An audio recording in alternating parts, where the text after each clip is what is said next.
Псалм 26 според православниот превод, а Псалм 27 според останатите преводи. Господ е моја светлина и моje спасение. Од кого да се плашам? Господ е крепост на мојот живот, од кого ќе стравувам? Кога се приближија до мене злобни противници, непријатели за да го изедат телото мое, се сопна и падна. И полк да се крене против мене, нема да се исплаши срцето мое.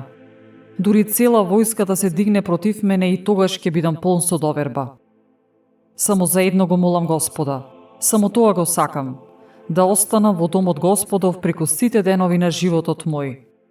Да ја гледам Господовата убавина и да се поучувам во неговиот свет храм.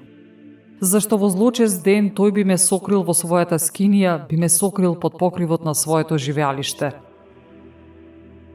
Би ме искачил на карпа. Тогаш главата моја ќе се издигне наднед пријателите што ме обкружуваат, и јас ќе принесам во скинијата негова жртва поради радоста, па ќе пеам и ќе го фалам Господа. Чуј го, Господи, гласот мој, бидејќи кон Тебе викам, смилувај ми се и услиши ме.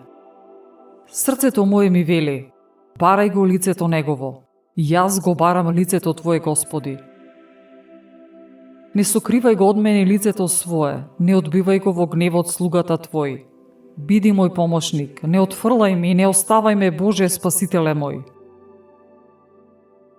Ако татко ми и мајка ми ме остават, Господ ќе ме прибере. Научи ме, Господи, на Твојот пат и води ме по рамна патека, поради непријателите мои. Не предавај ме на своеволноста на непријателите, зашто востанаа против мене лажни сведоци со наследство во нивните носници. Но јас верувам дека ќе видам Господовата добрина во земјата на живите. Надевај се во Господ, биди бодар, нека е цврсто срцето Твое, надевај се во Господ.